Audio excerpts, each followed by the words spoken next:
Welcome to the Emerging Civil War podcast. I'm Chris Mikowski, and joining me today is my friend Brad Gottfried. Brad, How how are you you, been? Chris? Good to, Yeah, good to hear from you and good to see you, Chris. like, I talk to you all the time, but I never get to really see you that often. yeah. I mean, it's sort of a small world and yet a disconnected world, as far as being able to just get together and see each other. So it is nice to sit down with you today. It is, and I appreciate the opportunity. So I'm glad to see that you are not racing to the Potomac today, which is what we're No, going to talk not about. today. Not today. There have been, when we were preparing the book, we were spending a lot of time racing to the Potomac. Indeed. So we're going to talk a little bit about Brad's book, a part of the Emerging Civil War series, one of our spring releases, Race to the Potomac, Lee and Grant After Gettysburg. And, Brad, I know that you've been writing about different aspects of Gettysburg for years now. Why did you finally decide to kind of hone in on this post-Gettysburg action? Well, to be very honest with you, you're the one. So what happened was, you probably don't remember, you're working with so many authors.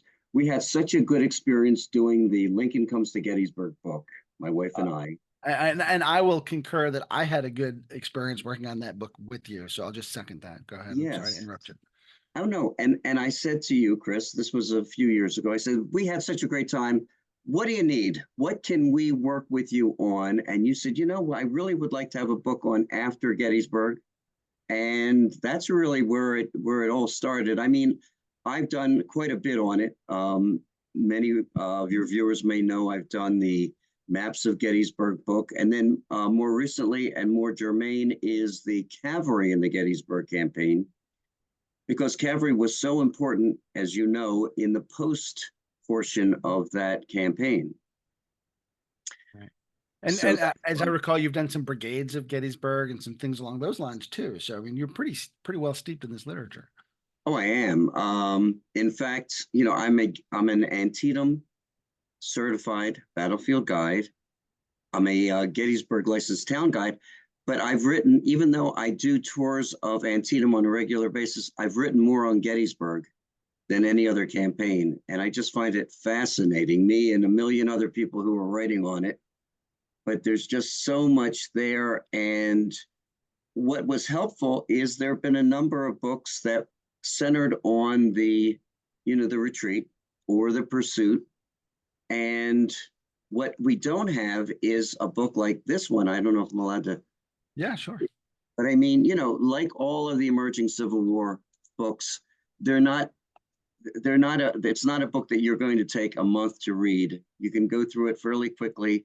What I like about it, as we were talking off air, is all of the graphics that we can put in there that you don't generally find in a book.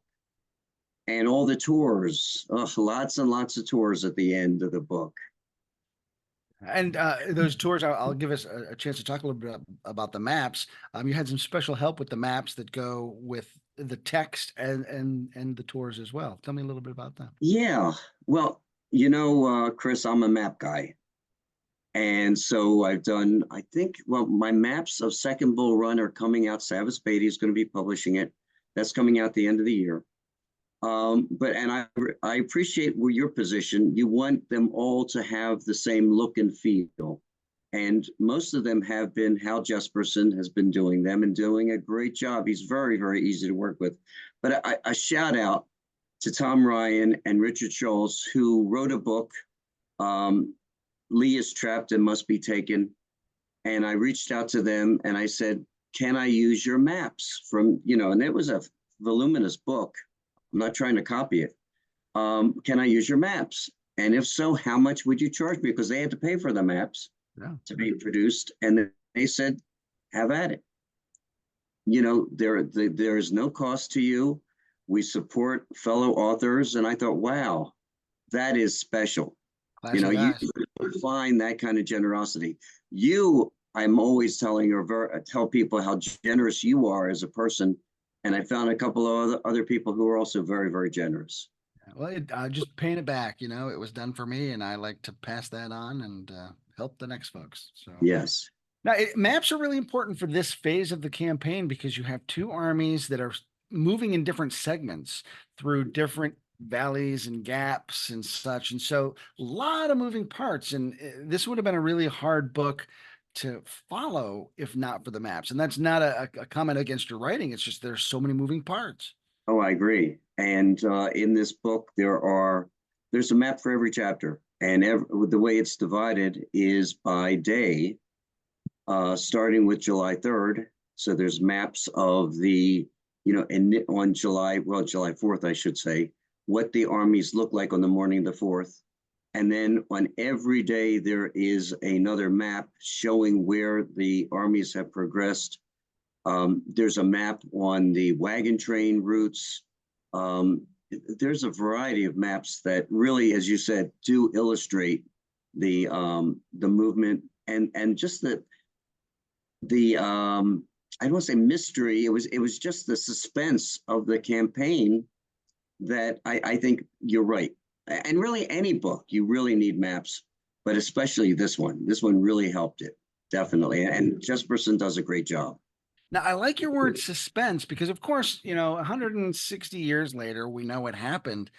But in the moment, there is so much suspense. Will Lee get away? Will Meade be able to stop them? What's going to happen? What's going on with all these wounded? What's Lincoln Right. saying? And as a writer, how do you capture that sense of being in the moment and that sense of suspense? Well, one of the biggest issues is how do you organize all of these moving parts? Because I could have one part just on the cavalry actions, because they were different in the most part from what's happening with the infantry and the artillery. So you really have two separate things going on in this campaign. For me, it became easier to do it by day. And I don't think I had to create suspense. I think the suspense was already there. I mean, thinking about Meade and where is Lee? How should I follow Lee? I've just beaten this man for the first time, and do I want to potentially get myself beaten after I've defeated him? With Lee, who's desperate to get away, desperate for those wagon trains to get away, and the suspense of, and we'll maybe talk about General Imboden, being responsible for a wagon train that's 17 miles long, thousands of wounded, and he's responsible to get them to the safety of the Potomac River, only to find out there's no pontoon bridge there. So I don't think I had to create the suspense. It's already there. I just need to represent it as it was, and the soldiers really did the rest of the work. And particularly from the soldier point of view, because nobody tells an infantryman what's going on anyway. So of course they don't know what's up. But just a Yes. sense of like who knows what when and who is where, and I mean just all these questions hanging over both of these armies from top down. So it's to me a circumstance just rich with story and storytelling possibility. And that's always the challenge, when we're working on a book, Race to the Potomac, part of the Emerging Civil War series. It's not meant to be the be all end all. It's not meant to be a 400 or 500 page book that has all the quotes and tells all the stories.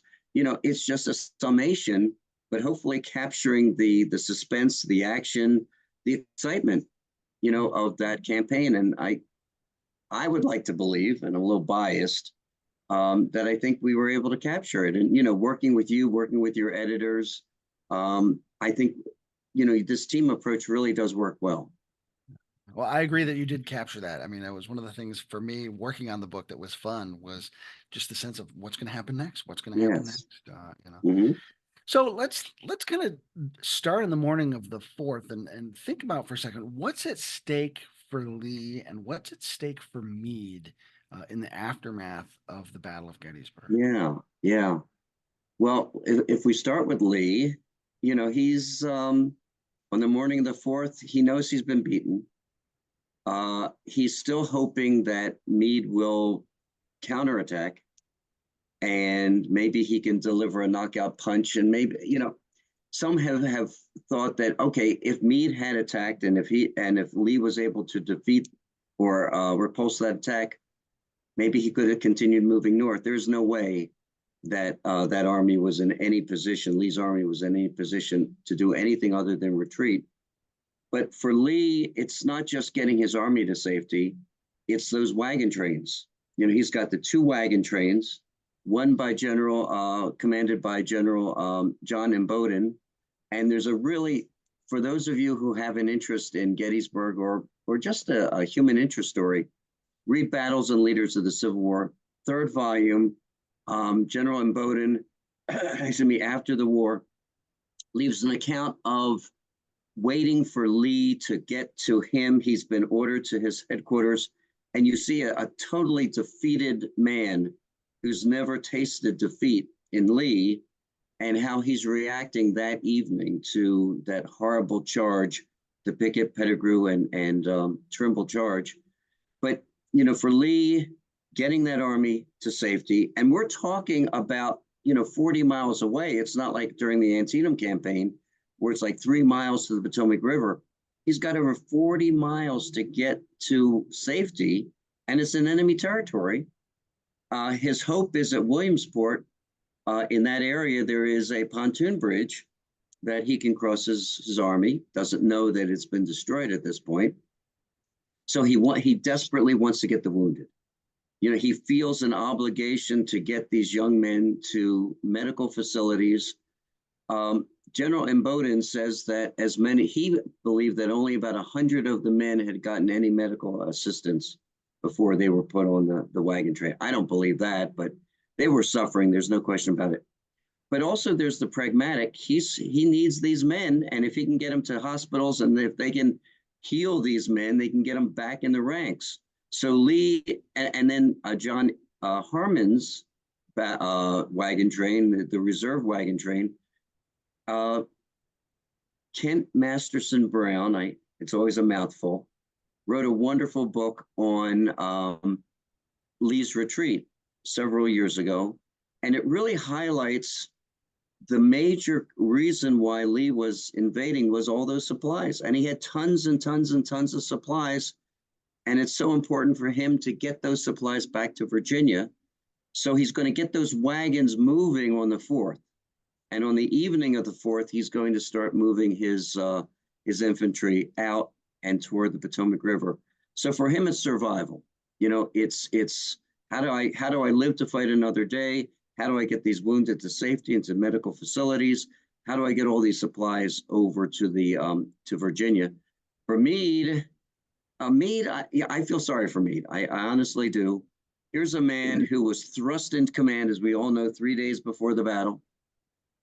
Was not an experienced army commander by any sense. Did a very good job at Gettysburg in his defensive position. And I would not want to jeopardize my victory by a willy-nilly attack or pursuit of Lee. I want to know, has Lee retreated? Where is he retreating? Is he getting up into those South Mountains? Is there going to be an ambush? Am I going to fritter away my great victory? And so not being a military guy, I can understand why he would be hesitating. And also he's got an army. Many people don't realize how bad that army, the shape the army was in. When you think about the First Corps is basically destroyed, the Third Corps, the 11th Corps, and then you have the Second Corps was in slightly better shape. Really only has one corps that's in any good shape, and that is the Sixth Corps that arrived, later on the second day of the battle.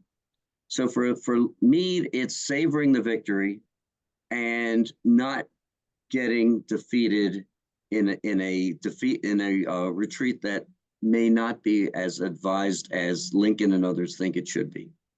Now, you'd mentioned Kent Masterson Brown's works on Lee's retreat. He recently wrote a book about Meade's kind of pursuits. And Kent argues that, Meade was sort of set up for that Pipe Creek defense, and the way his supplies were arrayed really didn't lend themselves to the quick pursuit of Lee. Right. And he really needed those supplies in order to be able to be effective. Do you buy into Kent's argument about the state of the Army of the Potomac in that moment? Very much so. The railroads had been cut. And so railroads are sending supplies to Westminster. And then by wagon, they have to get to Gettysburg. That's over 20 miles.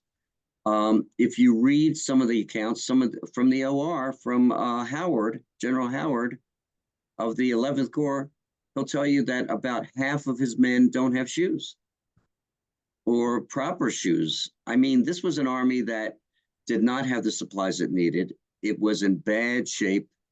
And, unless you're right there, unless you see the army, you don't really understand. And so, yeah, I believe that Brown did a wonderful job in explaining what's going on. In fact, uh, I guess, I don't know if it's Henry Halleck or Meigs talks about how he's going to send about 2,000 horses because Meade didn't have enough. We don't talk about how the horses and mules, the tremendous losses, and you can't move your supplies, your wagons, your artillery unless you've got those horses. Right. And it's going to take a while for those horses to get there, and then they need hay and oats, and that's going to take some time. So no, I think Brown did a masterful job in explaining what's going on, and I do subscribe to his beliefs. Yeah. Now you had mentioned Lincoln in passing a moment ago. What's at stake for him in this moment in the wake of the battle? Well, it's interesting, and sometimes there's a debate. I consider this to be Lee's second invasion of the North. Some will question whether the Maryland campaign that culminated with Antietam was truly an invasion, because Maryland was it was a border state. It was his first invasion. This is a second invasion, but Lee has never gotten into Pennsylvania. And when you have a president who is so invested in this campaign, in the success of his army as they get into Pennsylvania, where you're actually living at the telegraph station for the most part, receiving all this information, knowing what's happening. Yes, in fact, one of my heroes, and I guess he was always a hero, and for many people he's a hero, is Abraham Lincoln. Not so much during the aftermath. I think he went off the deep end during the aftermath, but in general, how invested he was in this war. This was not philosophical. This was deep seated, and I'll show pictures in my tours of Lincoln in 1860. And I'll show photographs of him in 1865. And holy cow, I don't know how much longer he would have even lived had he not been assassinated. But this is a man who truly understands that these young men have perished or have been maimed because of him. He could have just let the South go. And so he's, obviously he's worried about, I think the most important thing he's worried about more than anything else is the civilian population in the North. Mm-hmm. Will they continue to support the war? He's got another year until his reelection campaign. But if they start electing congressmen and senators to Washington who are Democrats, who don't support the war, it's going to be over. And all of the sacrifices for naught. So, he's fighting with his buddies, Governor Andrew Curtin from Pennsylvania, who does not believe that the Army of the Potomac can adequately protect Pennsylvania. So he's got that behind him. When you're fighting with a friend, and for him, putting Meade in charge of the army 3 days before the battle was quite a gamble. He didn't have many choices, but he's more or less just crossing his fingers at that point and hoping. But I think he's got a lot on the line here. A lot is riding on this. And if Lee is not stopped, the war is probably going to be over.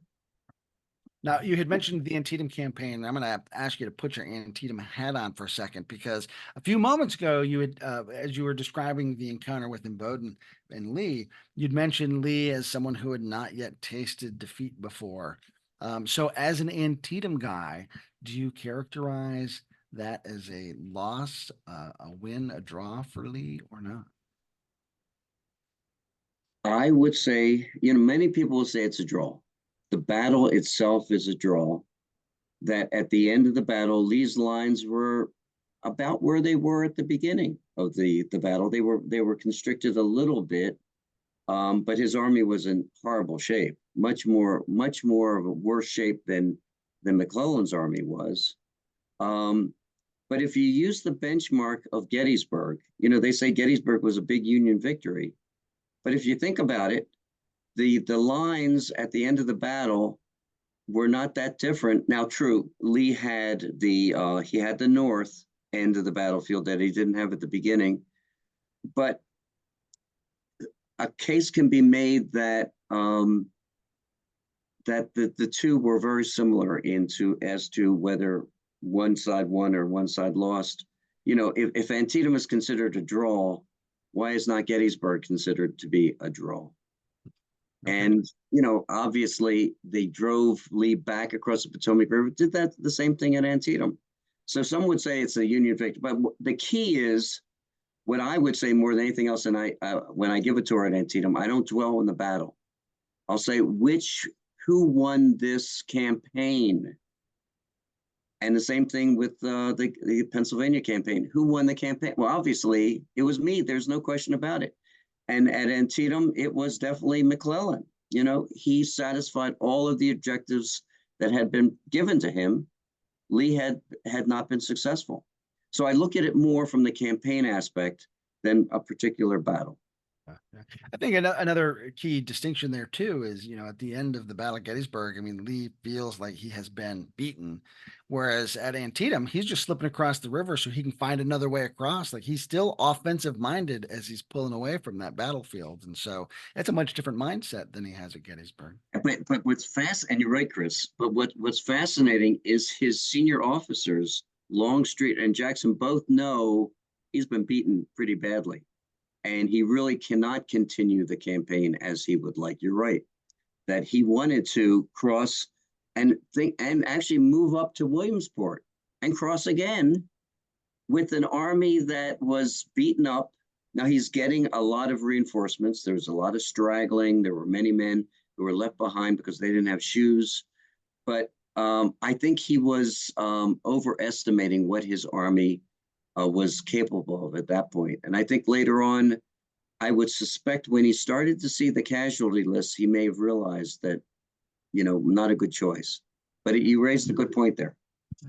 Now, as we talk about what's at stake for these various folks, one thing I'm kind of curious about is what's at stake for the Confederate cavalry in this moment? And of course, a lot of people mistakenly think that Jeb Stuart had all the cavalry, so Lee didn't have any cavalry for most of the battle. But he Right. actually has quite a bit of cavalry. He just doesn't maybe use them particularly well. Maybe you've got a different opinion of that. But No, I don't. um, but then Stuart does show up. There's problems at East Cavalry Field, the charge at the South Cavalry Field. So it's been a really hard few days for the cavalry.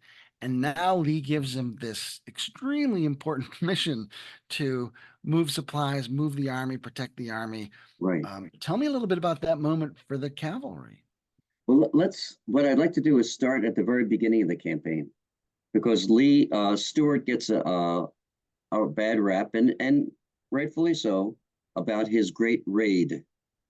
But what a lot of people don't realize is how effective his cavalry was during the middle of June, trying to stop the Union cavalry from getting into the Blue Ridge passes, mountain passes, to see how Lee was moving his army up through the Shenandoah Valley. Lee did a masterful job, not Lee, Stuart did a masterful job at that point. He didn't do so well at Brandy Station. The outcome, he won, but he was totally unprepared. So you have a lot of did a great job, did a horrible job, but you're right. Stuart, who has a lot of pride, is saying, "I didn't do so well during the in protecting the army and screening the army. There was an accident at Gettysburg. He didn't do well at East Cavalry Field, and so he wants to redeem himself badly. And the problem is his division's been cut to pieces. So Wade Hampton and Fitz Lee's brigades are being sent with General Imboden to the north to protect that wagon train. They're sending Beverly Robertson and Grumble Jones supposedly they didn't do such a great job with Harmon's command, and all he really had left with him was Chambliss's brigade and what had been Albert Jenkins' brigade. And what I find, and I can understand this, here's Stuart. He's anxious for redemptions. He's only got 2 brigades, but he's going hell bent after the Union cavalry that is capturing hundreds and hundreds of wagons, and he knows he has to protect them. And so he's going to ride from Emmitsburg to Smithsburg, and there he is. He's encountering Judson Kilpatrick, who has captured a lot of wagons right at Smithsburg. And Stuart, even though he's outnumbered, is going to go after him. And there's some movements, some confusion, and supposedly Kilpatrick believes that Stuart is withdrawing, when in fact he's just repositioning his troops to attack. And Kilpatrick is going to slip away and head over to Boonesboro. But Stuart, for the rest of the campaign, is going to be very, very aggressive. And finally, when the army reaches Hagerstown, he's going to be able to somewhat recombine his army, his cavalry, and he does a very good job after it's recombined. But during that raid and during that East Cavalry Field business, not so much. He's got something to prove. He does. And it's interesting, Chris, because you read the book Killer Angels, and you see the movie Gettysburg, and you see the scene about how Stuart gets to Lee's headquarters the evening of July 2nd, and how he reprimands Stuart. We don't really know what he said. There was no one in that room, and we do know that Lee did not like to reprimand his senior officers. And if you look at, and you know this better than I, what happened at Bristow Station with A.P. Hill, with this horrible, horrible decision to attack a portion of the Second Corps behind a railroad embankment, when Ewell's Second Corps is maneuvering into position to attack the flank. But, and Lee is furious with Hill, but what he says to him is fairly mild. Now, for Lee, it's pretty bad. What does he say? Something like, bury these unfortunate men and we'll say nothing more about it. But Hill got the message. He screwed up. So, that reprimand, Lee probably said something to Stuart. We just don't know what he said on the evening of July 2nd. And these are a frustrating few days for Lee when it comes to his overall command. It's his first time using his army in its new configuration. The command structure does not perform well for him all across the board. And as he's leaving Gettysburg, what's a sense of kind of where he's thinking in terms of, how his men performed, how his commanders performed, what am I going to do better next time? Yeah. Well, I think one of the mistakes, and again, I'd never want to be an armchair historian. Right. And there are lots of those around. We know that, Chris. But I think that he realized after that battle that he had to be more explicit with Ewell and with A.P. Hill. When you have commanders who are accustomed to Lee and his mannerisms, and if Lee were to say, take that hill if practicable, if he were to say that to Jackson wouldn't view that as a discretionary action order. He would have taken that hill. He would have known that was the expectation. Ewell, on the other hand, hears that and says, my men have been fighting all day. They're tired. My stump is killing me. Johnson's division is coming up. I'll just wait a while, and then never does take the high ground. And his approach before Gettysburg worked with a Jackson, with a Longstreet, but with soldiers like Ewell and A.P. Hill, it couldn't work. He has to be more explicit this is what I want. And as you know better than I, Lee's philosophy up to this point was my job as Army commander, I get the Army to the battlefield, and then I let my corps commanders, wing commanders, they're in charge at that point. And that works with the Jackson and with the Longstreet, doesn't work with the Ewell and AP Hill. Yeah, I always like to remind people too that, if you think about how Hill and Ewell were raised as division commanders, I mean, Jackson was extremely explicit about the sorts of orders he gave. So Yes. Lee giving these sort of, I'd kind of like this to happen. Ewell and Mm-hmm. Hill don't know what to do with that. They'd get arrested, exercising independent command like that under Jackson. And the other piece of it was, if you look at Ewell, who was a very good aggressive division commander at Second Bull Run, at Brower's Farm in the Valley, etc.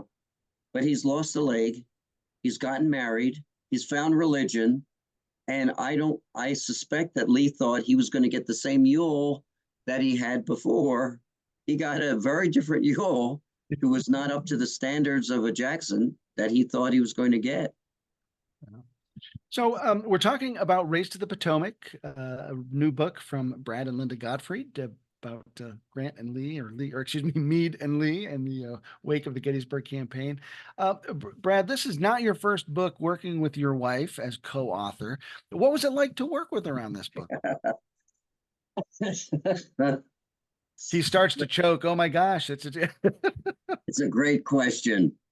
More than a few people have gotten divorced after trying to work collaboratively on a project. Yeah, I'm not sure I And, would even try to put together a piece of IKEA furniture with my wife. I don't know if I survive that. So it's doing a true. book, yeah.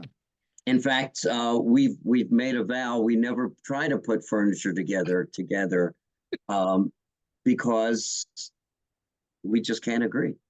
And so we have a wonderful division of labor. So I'm sort of the author in charge, so to speak. I'm in charge, but I do the writing, and I will identify these are the kinds of graphics and maps that I think should be in the book. And she's responsible for actually identifying them, taking photographs.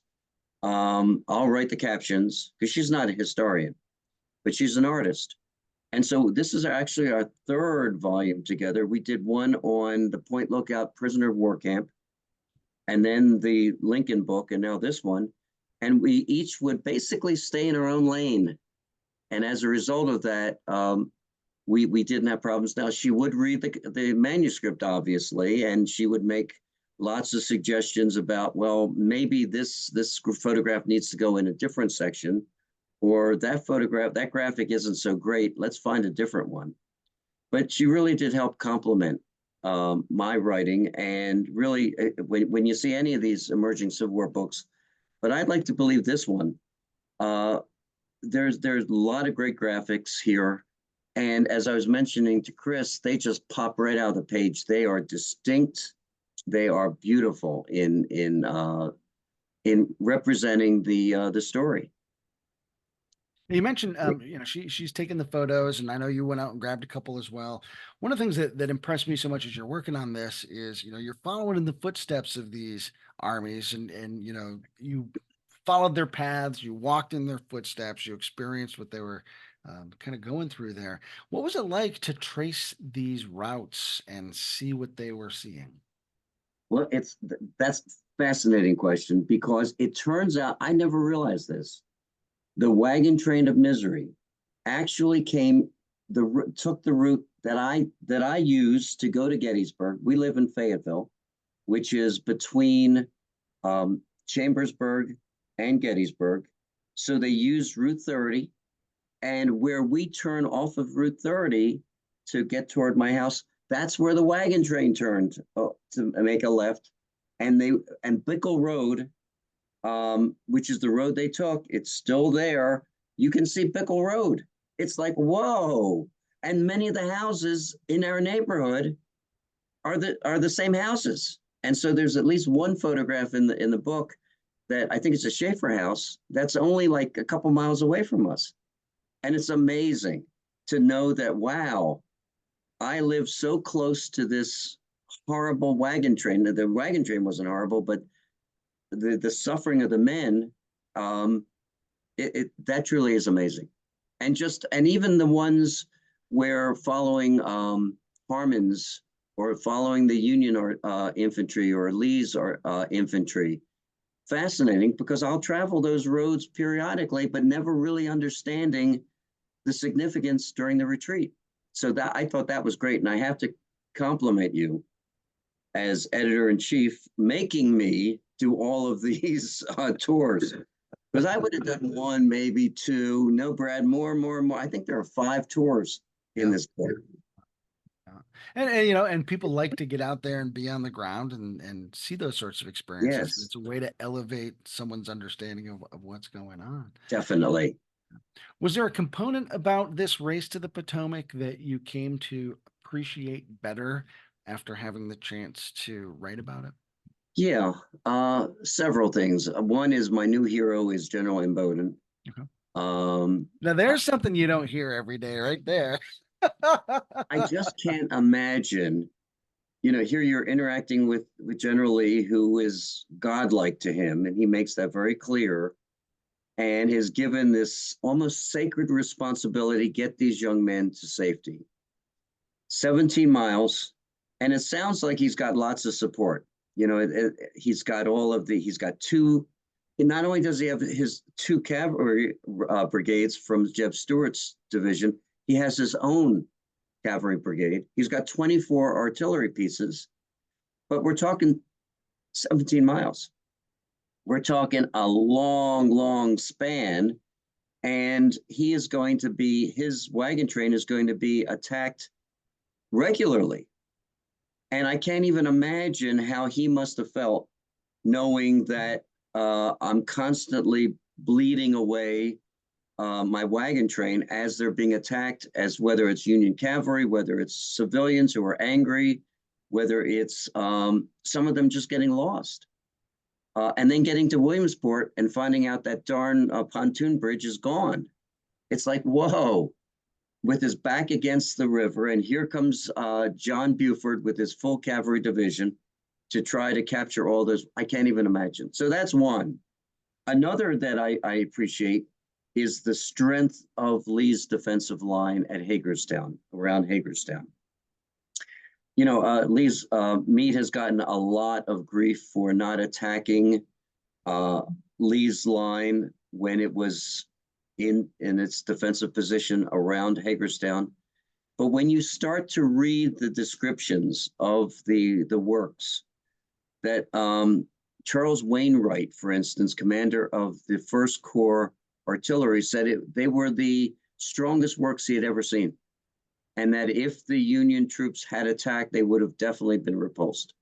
And it would have been, Meade's worst nightmare to be defeated in front of, and Lee would have gotten a measure of redemption.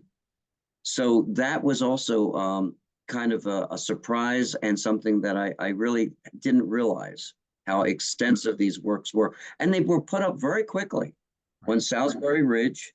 But Lee is an engineer, so he's going to take advantage of the topography. He's also going to take advantage of his engineers who are going to be able to lay out a defensive work, and all of his men, and they're just digging and throwing down trees as fast as they can. And within a couple days, you'll have a very strong works that Meade is not going to be able to penetrate. And along the route, there are a lot of neat little pocket parks and signs and things. I mean, there's stuff to see on this Oh retreat. my, there it certainly is. It's well marked. You can go to Buford's headquarters at Williamsport and at around Funkstown.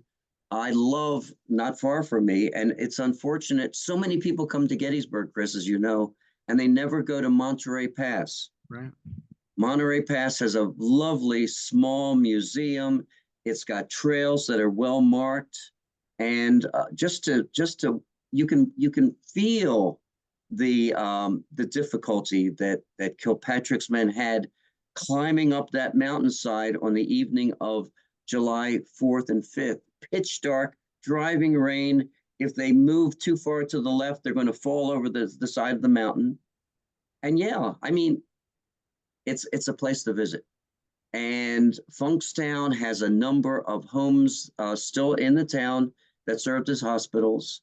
Williamsport, you can see where Bowdoin had the wagon train parked. You can see where you can go to Falling Waters, although Falling Waters is a problem because the road, it's still there, that takes you to the Potomac River where the pontoon bridge was, is now privately held by a sportsman's club.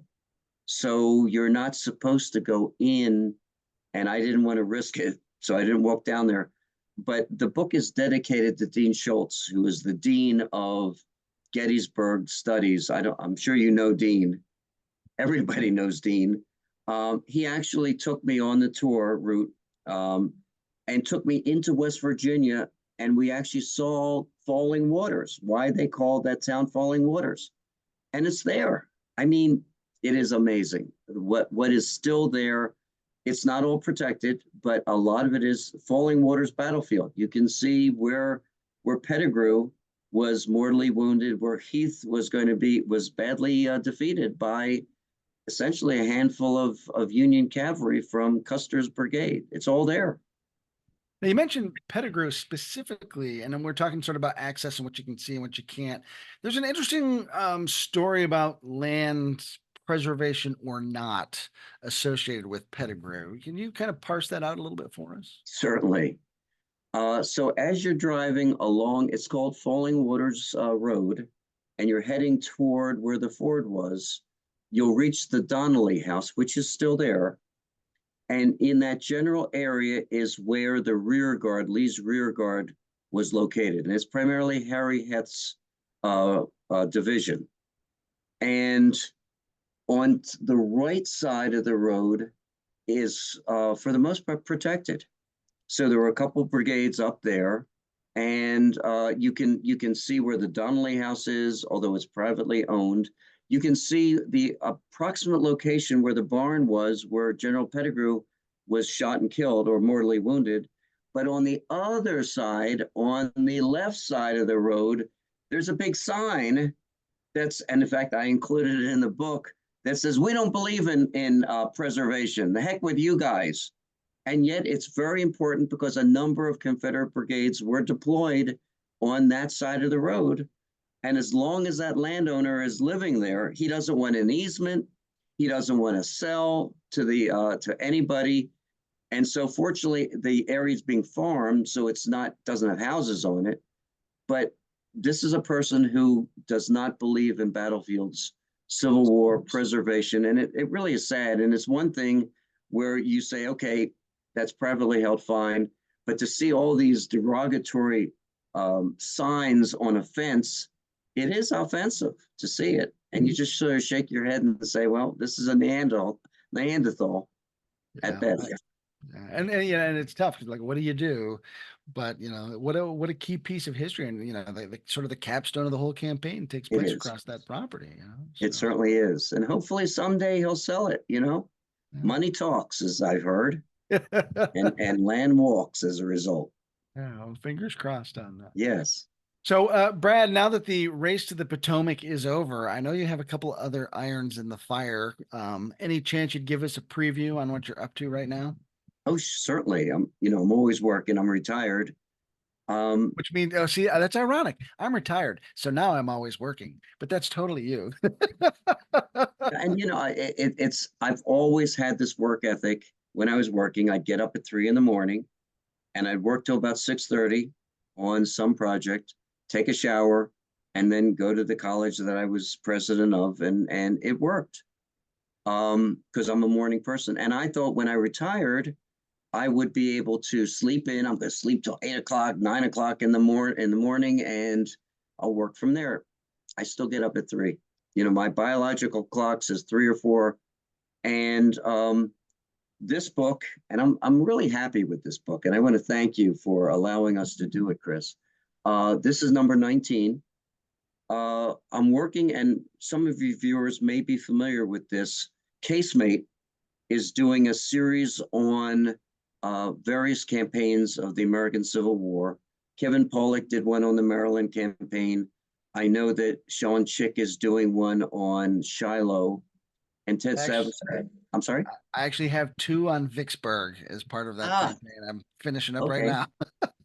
Well, I wish I had two, because Ted said to me, Ted Savage said, Brad, I would love you to do a book on the Overland campaign.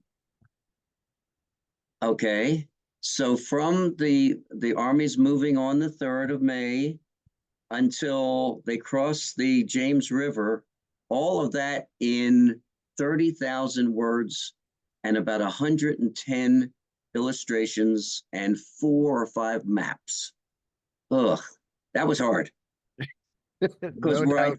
I thought I did a good job on representing the retreat in the race to the Potomac. I had enough space to do that. This is more cursory than I would like, to be very honest with you, but it is what it is. And then my 9th map book, it is 9th, it's going to be 10th in the series. The Maps of Second Bull Run is it's just about ready to go to the printer. I just got an email from Ted Savas, how he's formatting it now. So that'll be my 9th map book. And I'm always happy with those. And then sort of on the back burner, although I slide it forward whenever I can, or 2 other projects. One is the Maps of the Peninsula / 7 Days campaign. And I'm hoping to finish that well within the year, if I possibly can. I'm into 7 Pines now. And then the Antietam Institute, and I know you're aware of this, Chris, has started publishing some works. I actually edited the Brigades of Antietam, and I'm working with Kevin Pollak on the commanders of Antietam. The listeners probably are familiar with Larry Tagg's Generals of Gettysburg. So we're doing the same kind of approach, but with Antietam. But the difference is, so many of these commanders were not generals, so we can't call them the generals of Gettysburg. Many of them are colonels. So we decided we're going to name it the commanders of Antietam. So that's keeping me busy as well. No kidding. Wow. Well, I got to thank you, because you gave me the opportunity to write about my boy Stonewall Jackson as part of that project. So Yes. I was all excited for that opportunity. So thank you. So, well, Brad, congratulations on another great publishing project. It was really a pleasure to work with you on the Race Thank to the you. Potomac, and I hope folks take the opportunity to follow those tours that you've laid out and come to the same sorts of appreciations that you've come to. And hopefully we can work together in the future. I would I love hope it. I hope so as well. And please give my regards and thanks to Linda for her great contributions as well. I certainly will. Thank you for that. Thanks for being with us today, Brad. I'm Chris Mikowski for the Emerging Civil War podcast. We'll see you online and on the battlefield.